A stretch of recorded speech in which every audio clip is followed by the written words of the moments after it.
जनाब बाबू सिंह कुशवाहा साहब रहेंगे और उसमें यह भी तय किया गया है कि अगर उत्तर प्रदेश की जनता इस अलायंस को, इस मोर्चे को सत्ता देती है तो ये तय हुआ है कि 5 साल के टेन्योर में 2 मुख्यमंत्री होंगे, एक ओबीसी समाज के और एक दलित समाज के, और 3 डिप्टी सीएम होंगे जिसमें मुस्लिम समाज का भी एक डिप्टी सीएम होगा। तो ये 4 अहम बातें मुझे आप तक बताना था, आप तक पहुंचाना था।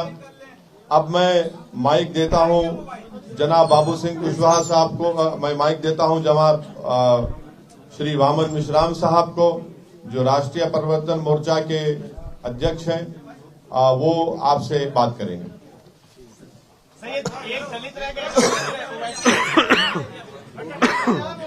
साथियों, आपको पूछने के लिए अवसर है।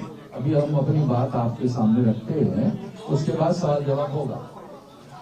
मैं केवल एक बात कहना चाहता हूं कि ये सारा गठबंधन जो है हम लोगों ने मिलकर किया, इसमें अभी जो महत्वपूर्ण 5-6 पार्टियां हैं और उसके साथ साथ और भी दल इसमें आ सकते हैं, इसके लिए अभी दरवाजे बंद नहीं है।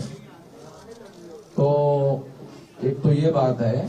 दूसरी बात मैं कहना चाहता हूं कि इस गठबंधन के ऐलान होने के बाद बीजेपी और समाजवादी के बीच में जो लड़ाई हो रही है, अब बीजेपी और समाजवादी के बीच में लड़ाई नहीं होगी, बीजेपी और हमारे भागीदारी परिवर्तन मोर्चा के बीच में लड़ाई होगी। अब समाजवादी गठबंधन तीसरे नंबर पर चला जाएगा। आप सभी साथियों को नमस्कार। साथियों, अभी जनाब ओवैसी साहब ने और वामन मिश्राम साहब ने जो हम लोगों ने भागीदारी संकल्प मोर्चा, भागीदारी परिवर्तन मोर्चा बनाया, उसके बारे में आपको जानकारी दी। हम लोगों ने 5 पार्टियों ने मिल करके अभी ये भागीदारी परिवर्तन मोर्चा बनाया है। इसमें ओवैसी साहब की पार्टी है, हमारी जन अधिकार पार्टी है, वामन मिश्राम साहब का परिवर्तन मोर्चे की तरफ से है, और बहुजन मुक्ति मोर्चा के साथी हमारे बैठे हुए हैं, बहुजन मुक्ति पार्टी के और भारतीय वंचित समाज पार्टी के आदरणीय रामचरण कश्यप जी हैं, और जनता क्रांति पार्टी के अनिल चौहान जी हैं, कमलेश चौहान जी हैं। इन लोगों ने मिल करके हम लोगों ने अभी इस मोर्चे को बनाया है, और कुछ साथी और हमसे संपर्क में हैं, तो वो जल्दी हो 1-2 दिन में उनसे बात करके जो साथी हमसे जुड़ना चाहेंगे उनको हम अपने साथ जोड़ेंगे। हमारे जो मोर्चे का लक्ष्य है, जिस विचारधारा के साथ हम लोग चल रहे हैं, हम बाबा साहब अम्बेडकर को मानने वाले लोग हैं, संविधान को मानने वाले लोग हैं। हमारी वही विचारधारा है जो संविधान की चाहत है, जो संविधान की मंशा है। हम संविधानवादी लोग हैं। हमारा पहला नारा है कि जिसकी जितनी संख्या भारी उसकी उतनी हिस्सेदारी। हम लोग जाति जनगणना कराने के पक्ष में हैं। एक समान शिक्षा पद्धति, निःशुल्क शिक्षा और अनिवार्य शिक्षा। नई शिक्षा नीति के आड़ में, जैसे पिछले साल कोरोना महामारी की जब शुरुआत हुई और 2 महीने सबको, पूरे देश को बंद करके अंदर रखा गया, उस 2 महीने में जो 4-5 कानून बने, एक कृषि का कानून बना जिसको अभी वापस लिया गया, 1 साल किसान आंदोलन करते रहे। उसी तरह कृषि के बाद बिजली का कानून बना, लेबर एक्ट बना, और नई शिक्षा नीति भी बनी। वो नई शिक्षा नीति ऐसी है कि जिस दिन वो जमीन में उतरेगी उस दिन आप हम सभी को पता चलेगा कि वो हमारे हित में है या हमारे बच्चों के नुकसान में है। हम जहाँ तक समझ पाते हैं, वो नई शिक्षा नीति भी कृषि कानून की तरह वो भी हमारे और आपके बच्चों के हित में नहीं है। पिछड़ों का जो रिजर्वेशन रोका गया उसको शुरू किया, लेकिन पूरी तरह नहीं शुरू किया। वो शुरू होना चाहिए। निजी क्षेत्रों में भी ST, ST, OBC का रिजर्वेशन लागू करने के पक्ष में हैं हम लोग। और जो अभी किसान की जो फसल खरीदी जाती है उसके लिए जो उनकी मांग थी कि सरकार एक गारंटी कानून बनाए कि उससे कम में खरीद ना हो। हम चाहते हैं कि अगर इस देश प्रदेश की महान जनता हम लोग उत्तर प्रदेश में भागीदारी परिवर्तन मोर्चा को अगर अपना सहयोग और पक्ष देती है तो हम ये चाहेंगे कि उनकी उपज का सही मूल्य मिले, अच्छा मूल्य मिले, मूल्य की उनकी गारंटी दी जाए, किसानों को खाद बीज सस्ता हो, सिंचाई किसानों के लिए फ्री हो, घरेलू बिजली गरीब और कमजोर की फ्री हो, किसानों के गन्ने का भुगतान हो, छोटे दुकानदार जो मझोले दुकानदार हैं वो किसान हैं उनके जो कर्जे हैं वो माफ किए जाएं। कानून व्यवस्था की बहुत बड़ी बात है उत्तर प्रदेश में, चाहे वो समाजवादी पार्टी का शासन रहा हो, चाहे आज भारतीय जनता पार्टी का शासन हो, कानून व्यवस्था की स्थिति बहुत खराब है, बहुत दयनीय है। तो हम लोगों की चाहत है कि कानून व्यवस्था अगर इस प्रदेश की जनता हमारे मोर्चे को सफलता देती है तो हमारी पहली प्राथमिकता होगी कि इस प्रदेश की कानून व्यवस्था सही की जाए, हमारी बहन बेटियों को सुरक्षा मिले, अन्य पिछड़े वर्गों को SC, ST को, माइनॉरिटी के जो गरीब बच्चे हैं उनको जो स्कॉलरशिप है वो मिले। पुरानी पेंशन बहाली का एक मामला आया है, कुछ लोगों ने कहा है कि हम पुरानी पेंशन बहाल करेंगे, लेकिन इस बारे में मैं एक बात कहना चाहता हूं।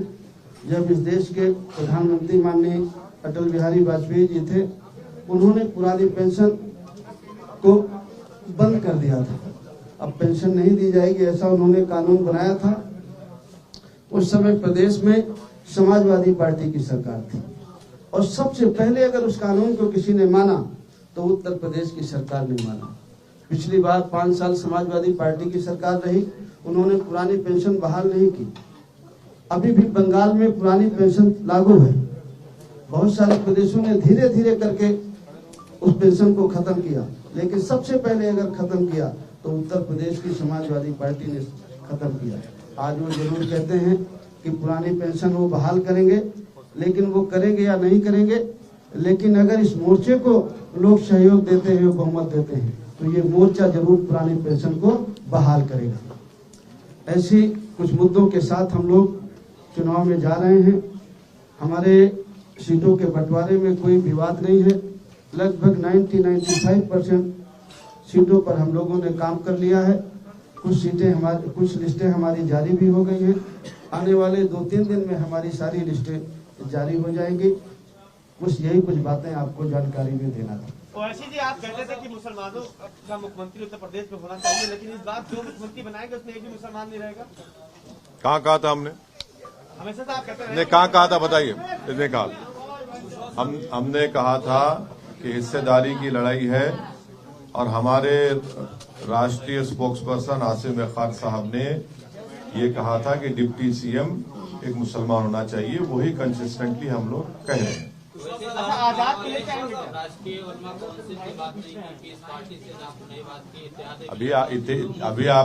अभी आपने वामन मिश्रा साहब से सुना कि दरवाजे खुले हैं, ठहरिए, वक्त इंतजार करिए, मालूम होगा।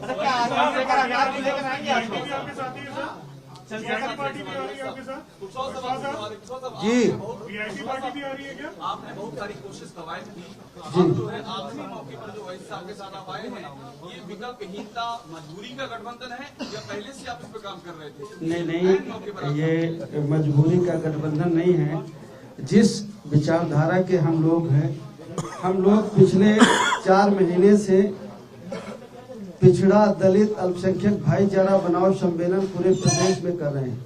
आपको अच्छी तरह से जानकारी होगी, आप लोगों ने हमें दिखाया हो या ना दिखाया हो, लेकिन प्रदेश में अगर सबसे ज्यादा कार्यक्रम किसी पार्टी ने किए हैं तो जन अधिकार पार्टी ने किए, और हम सब लोगों ने एक दूसरे से सहयोग लेकर के पूरे प्रदेश में 4 महीने से, चतुर्मासा में भी हम लोग नहीं बैठे, पिछड़ा दलित अल्पसंख्यक भाईचारा बनाओ सम्मेलन हम लोग कर रहे हैं। और जो हम कर रहे हैं, जिस विचार के आदमी हैं वो आपके सामने हम देख रहे हैं, देख लीजिए, पिछड़ा भी है, दलित भी है, अल्पसंख्यक भी है। मुख्यमंत्री का चेहरा कौन होगा? क्योंकि भाजपा में तो सीएम योगी आदित्यनाथ है, सपा और आरएलडी के गठबंधन में अखिलेश यादव है, आपके गठबंधन में कौन मुख्यमंत्री का चेहरा है? देखिए, अब हमारे गठबंधन में अभी तो मुझे आप लोगों ने कहा है कि मैं संयोजक हूँ, बाकी अब आप लोग से पूछ लीजिए। अभी आप लोगों के सामने हम लोगों ने सलाह मशवरा करके घोषित करने के लिए ओवैसी साहब को कहा था और ओवैसी साहब ने घोषित किया कि इस गठबंधन के 2 मुख्यमंत्री 5 साल के टेन्योर में होंगे। एक पिछड़े वर्ग का होगा जो हमारे सामने बाबू सिंह जी है, और एक दलित का होगा यानी शेड्यूल कास्ट का होगा, उसका चेहरा घोषित किया जाएगा। और 3 डिप्टी सीएम होंगे, उसमें डिप्टी सीएम एक मुस्लिम होगा। बाकी 2 लोगों के नाम जो है वो 2-3 दिन के अंदर घोषित किए जाएंगे। क्या चंद्रशेखर आजाद को एक मिनट अरे 2 मिनट। फिर उसके बाद में अभी और भी कई लोग हैं, जैसे भागीदारी मोर्चा बना था, आप लोगों को मालूम है भागीदारी मोर्चा बनाया था, ओम प्रकाश जी ने बनाया था। मतलब वो तो बाबू सिंह जी भी उसमें थे, मगर सामने चेहरा जो था वो इनका था। वो जो है वो केवल वो चले गए, बाकी सारे भागीदारी मोर्चा के लोग इसी में शामिल हैं। इसके अलावा अभी और माइनॉरिटी के हो या और बैकवर्ड क्लासेस के तमाम छोटे मध्यम प्रादेशिक स्तर के दल है जो इसमें शामिल किए जा सकते हैं आने वाले समय में। वैसे साहब एक सवाल ये है कि प्रियंका गांधी वाड्रा हाँ, किसको पूछना है? मुझे पूछना एक सवाल आपसे लेना चाहेंगे। कुशवाहा साहब से। एक सवाल ये है कि स्वामी प्रसाद मौर्य ने अभी बड़ा ही मन से भी घोषणा की जिसके साथ हम जाते हैं वहाँ पे सरकार बनती, उसकी हम सरकार बनाते हैं, तो उन्होंने अपने आप को किंग मेकर घोषित कर दिया है चुनाव से पहले। आपको इसके क्या मायने दिखाई देते हैं? क्या आपको लगता है कि उनकी बात में दम है? नहीं, अगर वो कह रहे होंगे तो होंगे, अब उसमें हम क्या कह सकते हैं? वैसे ही इधर लेडी सवाल सर, सीटों का कुछ फाइनलाइजेशन हुआ है? सीटों पे कुछ फाइनलाइजेशन हुआ है सर? हाँ, सीटों का हो गया है। कितनी सीटों पर लड़ रहे हैं? 95 सीटों पर हमारा 95% सीटों पर हमारा सवाल सुन लीजिए पहले पूरा। सवाल तो सुन लीजिए पहले पूरा सर। कितनी सीटों पर लड़ रहे हैं? क्योंकि 403 पहले फेज की पोलिंग के लिए नामांकन खत्म हो चुका है। नामांकन हमारे हैं। हाँ, नामांकन हो गया दूसरे में हमारा। चल रहा है, तो सर, टोटल काउंटिंग कितनी है सीटों पर? 403 अरे सुन तो लीजिए, सवाल तो सुन लीजिए सर। खत्म कितना करेंगे? सवाल लंबा कितना सवाल कर रहे आप हैं? 100 सीटों अरे पर सवाल इतना जा रहा हम सर, वो बीच में है कोई? अरे अब बस सवाल समझ गया, आपको छोड़ दिया, हम बोलते हैं। अरे छोड़, सुनिए अब सुनिए, सुनिए जी जी जी बताइए। क्या और कुछ बोलना है? ना अभी लंबा करेंगे फिर। 403 सीटों पर हमारा गठबंधन चुनाव लड़ेगा, पहली बात। उसमें से 95 सीटों पर हम लोगों का कंसेंसस हो गया है, 95% सीटों पर। ठीक है, 5% सीटों पर 3 दिन के अंदर नाम के साथ लिस्ट घोषित की जाएगी। ये बात है। अभी ओवैसी साहब बोले। वैसे साहब मेरा सवाल आपसे है, सीटों की बात है कि आपकी अपनी सीटें बढ़ा रहे हैं। देखिए, पंडित और लोग भी हैं। हमारी बाबू सिंह कुशवाहा साहब की, वामन मिश्राम साहब की, परविंदर प्रताप सिंह साहब की, कमलेश चौहान साहब की, रामचरण कश्यप साहब की, रामकरण कश्यप साहब की, हम लोगों की बातचीत बहुत दिन से चल रही है। तो ये फर्स्ट फेज, सेकंड फेज, आप उस चक्कर में मत पड़िए। अरे सर अरे इतना ये बॉक्सिंग मैच हो रहा है क्या? इतना सब्र रखिए। ये हमारी बातचीत पहले से चल रही है। फर्स्ट फेज में कौन कहां से लड़ेगा, किस विधानसभा से लड़ेगा, सेकेंड फेज में, थर्ड फेज में, फोर्थ फेज में, फिफ्थ फेज में, 6, 7, ये सब तय हो चुका है। तो इसमें आपको कोई ताज्जुब या परेशानी की बात नहीं होनी चाहिए। ये तय हो चुका है। अभी वामन मिश्राम साहब ने और हमारे कन्वीनर साहब ने कहा कि 95% सीटों पर पूरा तय हो चुका है कौन कहां से लड़ेगा। हम कहीं नहीं जा रहे हैं। इधर ही है कि आपने कहा कि दलित सीएम और आपने कहा ओवैसी सीएम, सवाल ये मुस्लिम सीएम को पहला और दूसरा क्या चंद्रशेखर को भी साथ में ले रहे हैं क्या? ये दो सवाल एक साथ हैं। नहीं, अब ये अभी आपके सामने मैं बता बोलेंगे हमको टेलीफोन आ रहा भाई, अरे बोलेंगे ना, चंद्रशेखर का हमको टेलीफोन आ रहा है तो हम बता देते हैं। बोल दो ना, सुन लो। चंद्रशेखर का हमको टेलीफोन आ रहा है, बार बार टेलीफोन आ रहा है, तो बात हुई है। तो वो जो हमने पहले कहा ये दरवाजे खुले हैं तो फिर वो बातें होंगी ना। टेलीफोन कई बार आया, कई बार। चलो आप पूछ लीजिए। ओवैसी साहब, मैंने मुझे कुछ सुनाई नहीं दे रहा, वो एक एक करके पूछिए, एक एक करके।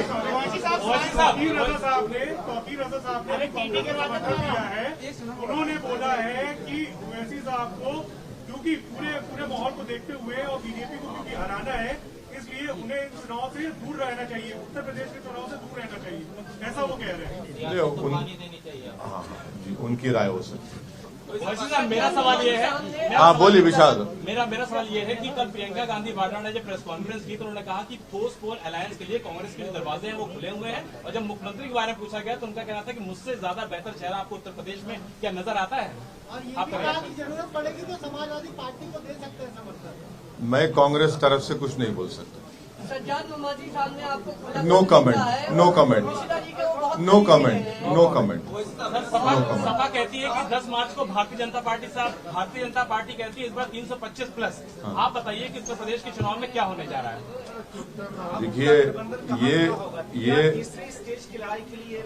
देखिए ये जो लड़ाई है, ये पूरे कमजोर लोग मिलकर एक ताकत बन रहे हैं, और ये 99% वर्सेस 1% की लड़ाई है। जो 99% है और 1% संघ है, तो ये उसकी लड़ाई है। आपने पहले कहा था 100 सीटों पर लड़ेंगे। हाँ, अरे आप लिस्ट देखते जाइए ना। 403 का अरे हाँ, पूरे नंबर आ जाएंगे आपके, पूरे नंबर आ जाएंगे आपके पास। क्यों आप फिक्र मत रहिए, मुतमईन रहिए। मुस्लिम सीएम के इशू पर आप बता नहीं रहे हैं कि वो पश्चिम में बड़ी भागीदारी आपकी। सुनिए, ये बात तय हो चुकी है, जिसका जिक्र अभी हमारे कन्वीनर साहब बाबू सिंह कुशवाहा साहब ने कहा, वामन मिश्रा साहब ने कहा, उसी पर हम कायम हैं। आजम खां की अरे अभी हवाले से आजम खां की रिहाई के हवाले से आप आवाज बुलंद किए हैं। अब्दुल्ला आजम ने कहा है कि अगर हमारे सच्चे हमदर्द हैं तो उनको उनकी वजह से जो सियासी नुकसान हो रहा है उस पे देखते, तो उनको अपना नुकसान किससे हुआ वो पहले समझ लें। उनको किससे नुकसान हुआ वो उस बात को समझ लें। कुछ ऐसी सीटें हैं जिसमें बाबू सिंह कुशवाहा जी की पार्टी और ना, नो, नहीं है, बिल्कुल नहीं है, सब क्लियर है। लेकिन पश्चिमी उत्तर प्रदेश में आरएलडी और सपा के ऐसे कैंडिडेट्स हैं जो कि सपा के भी नामांकन हो रहा है और आरएलडी का भी नामांकन हो रहा है। क्या सिर्फ पटोल की शुरुआत नहीं हो गई है? अच्छी बात है ना, मुबारक हो उनको, मुबारक हो। बल्कि उनका हसनपुर का जो कैंडिडेट है, माशाल्लाह से वो तो आरएसएस के हैं और उनकी फोटो भी आई है। और माशाल्लाह से जो लोनी के आरएलडी के कैंडिडेट हैं, उनके ताल्लुक से कहा गया कि दिल्ली के नॉर्थ ईस्ट के राइट्स में भी उनका जिक्र खैर आ रहा है, वो बता दें वो भी। तो अब ये तो ऐसा है, तो ये ठीक है, आ रहा है सामने, देखिए। बाबू सिंह कुशवाहा जी आपके पुराने साथी ओम प्रकाश राजभर कह रहे हैं कि उनकी पार्टी का नाम है जन अधिकार, लेकिन कोई उनका वो है नहीं इस समय, चाहे 403 पे लड़े कोई फर्क नहीं पड़ेगा। कोई बात नहीं, कह सकते हैं बड़े नेता, हमें उनकी बात पर कुछ नहीं नेता का डिफिनेशन इसमें क्या है? कुशवाहा साहब कुछ आप रहस्यमय चीज बता रहे हैं, कितने बड़े नेता है? देखिए और तो मैं सबसे बात करता हूँ, लेकिन अभिषेक जी से मैं बहुत डरता हूँ। मैं आप सबके बीच में कह रहा हूँ, अभी ये मुझे थोड़ी देर पहले पा गए थे तो मैं दौड़ के भागा, तब भी ये मुझे पकड़ लिए। तो देखिए, अपने अपने आदमी के, हर आदमी के अपने दावे हैं, हर पार्टी के अपने दावे हैं, बीजेपी गठबंधन के अपने दावे हैं, बीएसपी के अपने दावे हैं, कांग्रेस के अपने दावे हैं, समाजवादी गठबंधन के अपने दावे हैं। सब अपने अपने कुछ भरोसे में, कुछ उनको जानकारी होगी तो कह रहे होंगे। हम भी भरोसे के साथ कह रहे हैं कि हम भी पूरी मजबूती के साथ लड़ेंगे और किसी से कम नहीं लड़ेंगे और किसी से कम जीतेंगे नहीं। तमाम लोगों ने रहा था बीजेपी चाह रही थी कि आप उनके साथ जाए, बात नहीं बनी। देखिए संपर्क राजनीति में उनसे 2-4 महीने पहले समाजवादी पार्टी से भी हुआ, कांग्रेस के भी लोगों से बातचीत होती है, बीजेपी के लोगों से भी बातचीत हुई। इससे बातचीत का कोई मतलब ये नहीं है कि नहीं हमारा अलायंस हो गया। जो हमारा अलायंस हो रहा है, आज हम पिछले 3 महीने से हम लोग बातचीत कर रहे हैं। और जो आपकी एक कंफ्यूजन है कि फर्स्ट फेज का नामांकन हो गया, हम लोगों की सहमति थे। हम लोगों ने नामांकन हमारे कैंडिडेटों ने किया है हर सीट में, कहीं आपने किया है, कहीं आपने किया है, कहीं आपने किया है, कहीं आपने किया है। तो सारे कैंडिडेट हैं। तो हमारी पूरी कोशिश है कि 403 में कोई सीट छूटे ना, और हम लोग मिल करके 403 सीटों में पूरी मजबूती के साथ लड़ें। कोई लेट नहीं हुआ, हम नहीं लेट हैं, हमारी पूरी तैयारी है। आज अखिलेश यादव ने आरोप लगाया है कि क्योंकि भाजपा ने आज प्रचार वाहन आज डिजिटल जो तैयारियां थी उनकी तैयारियां पहले से थी, तो क्या चुनाव आयोग के अधिकारियों ने बीजेपी को पहले से ही लीक कर दिया था कि इस बार डिजिटल प्रचार होना है? क्या आप भी मानते हैं कि अधिकारियों ने कुछ लीक की थी चुनाव आयोग की? और इसी से जुड़ा सुनिए, एक मिनट देखिए,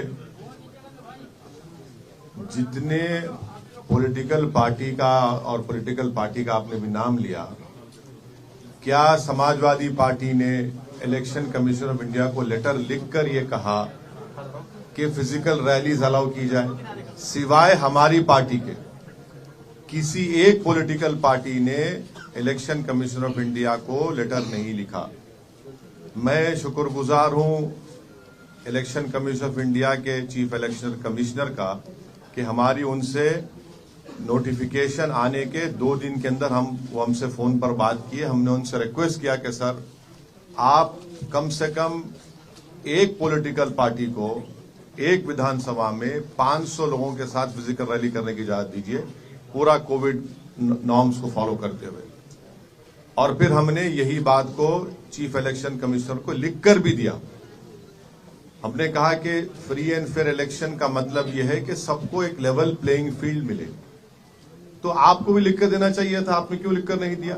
हमने तो लिखकर दिया है और हमको यकीन है कि इलेक्शन कमिश्नर उस पर गौर करेंगे और उस पर एक फैसला लेंगे। अब जब किसी पॉलिटिकल पार्टी को फिजिकल रैली की और पदयात्रा की परमिशन नहीं है, तो फिर हमको जो कर सकते हैं वो करना पड़ेगा ताकि हमारा मैसेज, हमारा पैगाम जनता तक पहुंच सके। नहीं है, मगर हमारे ताल्लुका शिवपाल यादव साहब से पर्सनली हैं और रहेंगे इंशाल्लाह। आज बीजेपी ने चुनावी खर्च निकाला है करीब सैकड़ों, जिसमें पोस्टर लगे हुए, एलईडी लगी हुई है। आपकी निगाह में चुनाव आचार संहिता का उल्लंघन है? अगर वो परमिशन नहीं लिए है ईसीआई से तो जाहिर एक्शन लेना चाहिए हो। अगर परमिशन लिए है, मुझे नहीं मालूम लिए नहीं लिए। सर, इलेक्शन कमीशन ने जिस तरीके से कहा कि वर्चुअल रैली होगी, ऐसे में छोटी पार्टियां जिनके पास संसाधन नहीं है उस लेवल पे, वो क्या अपने मतदाताओं तक अपनी बात पहुंचाएंगे? उसका तरीका क्या होगा? और क्या आप इलेक्शन कमीशन से फंड की रिकमेंड करेंगे छोटी पार्टियां? इलेक्शन कमीशन से फंड करने का तो वो तो एक नया कानून बनाना पड़ेगा, वो अभी पॉसिबल नहीं है। मगर अब जो भी है जिस तरह से है उसको हमको देख के आगे बढ़ने की जरूरत है। एक सवाल ये है कि मुजफ्फरनगर में अभी तक की जो सपा आरएलडी की लिस्ट आई है उसमें कोई भी मुस्लिम कैंडिडेट नहीं है। क्या मुजफ्फरनगर दंगों में जो चीजें हुई थी उसको भरपाई करने की, मैनेज करने की कोशिश की जा रही है ताकि मुस्लिम कैंडिडेट ना हो वहाँ पे सामने? मेरा मानना यह है कि एक बहुत ही सोफिस्टिकेटेड तरीके से वहां पर अल्पसंख्यक समाज की पॉलिटिकल वॉइस को दबाने की कोशिश हो रही है। ईवीएम से सर कैसे लड़ा जाएगा? हाँ, ईवीएम का जो सवाल है उस पर क्या कहें? आपको शक है? सभी को है, बहुत सारे आपको है? अच्छा, चलिए चलिए सर, थैंक यू सर, अभी हो गया। टीटी नहीं होगा सर, टीटी नहीं होगा।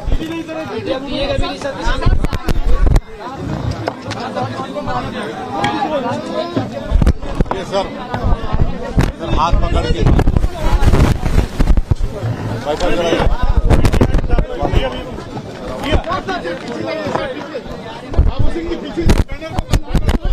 अच्छा ठीक, थोड़ा पीछे आने